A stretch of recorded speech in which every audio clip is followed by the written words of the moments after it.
Have you ever been jumping up and down on the trampoline and your socks and your clothes are rubbing against the tarp? Well, sometimes when you try to get off the trampoline, your hand touches that metal spring and it shocks you. That's called static electricity. Thank you so much for joining me today for Kaboom Science. I'm Mr. Tim, and today we're going to be running some experiments and talking about static electricity. Let's turn off the lights and get started.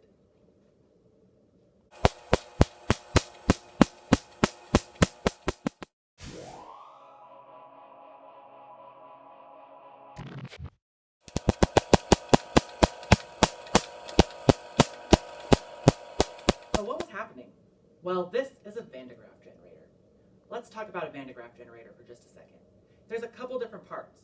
First is our cylinder down here. This is called an electron elevator. When I turn the motor on, two strips of material start to rub back and forth together. Just like when your clothes or your socks are rubbing on that trampoline tarp and creating all that energy, our electron elevator does the exact same thing. And all of those electrons then travel up that elevator into our globe up on top. Electrons have a negative charge, and all of that negative charge stays on the surface of our globe. When I bring our wand next to it, which has a negative and positive charge, all of those negative charges from our silver globe want to jump to the positive charges on our wand. And that's what creates that static electricity. Did you know that thunder and lightning actually work the same way as static electricity? Only instead of a Van de Graaff generator, it's the clouds and the weather. These two pieces of material that rub together to create that electric charge is created by frozen ice particles in the clouds. When those particles rub together, they create that negative energy. That negative energy is attracted to the positive energy inside the ground. And that's what causes lightning to shoot down to the earth. So we talked a little bit about how when the electrons, which have a negative charge, are on the surface of our globe, they jump to our wand, which has that positive charge. That's because things with a negative charge and a positive charge are attracted to one another. What do you think would happen if two things with a negative charge tried to come into contact? Well, this next experiment, we're going to explore exactly that. The globe has a negative charge because of that electron elevator, bringing all of those negatively charged electrons to the top. This is some foil-lined Cupcake Liner, also with a negative electrical charge. When I turn our Van de Graaff generator on, let's see what happens.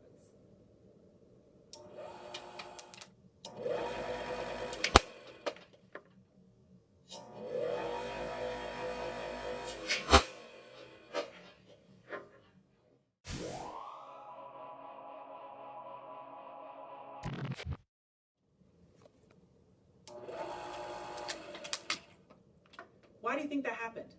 Well, it's because just like a positive and a negative charge are attracted to each other, a negative and a negative charge repel one another. And so do a positive and positive charge. They also repel one another. What do you think would happen if a person touched the Van de Graaff generator?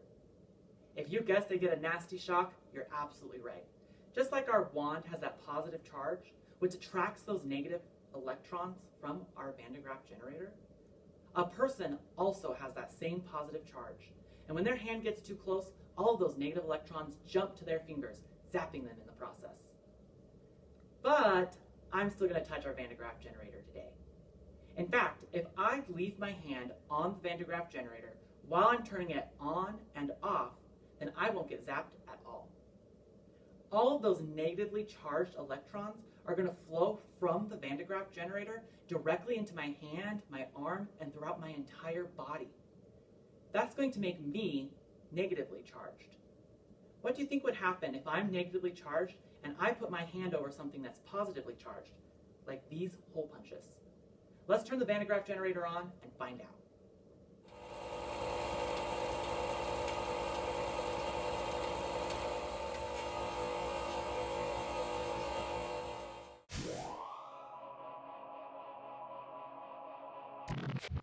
Well, when the Van de Graaff generator was on, that electron elevator transported all of the negatively charged electrons up into that sphere.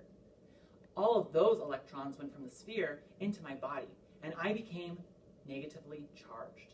they also have enough positive charge to also want to stick to me. So when I put my hands over them, some will actually jump up and try to get to my hand, and others will shoot away. We know that you don't have a Van de Graaff generator sitting at home, but if you have some balloons, you can have an adult help you blow one up. There are lots of cool static electricity experiments you can run at home with your very own balloons. One way to do this is to rub that balloon against your hair. That creates all of those negatively charged electrons, just like our electron elevator. You can then stick the balloon to the wall, push salt around on a table or tray, or even push away a pop can. But before you shock anybody, make sure you ask their permission first. Thank you so much for joining me today.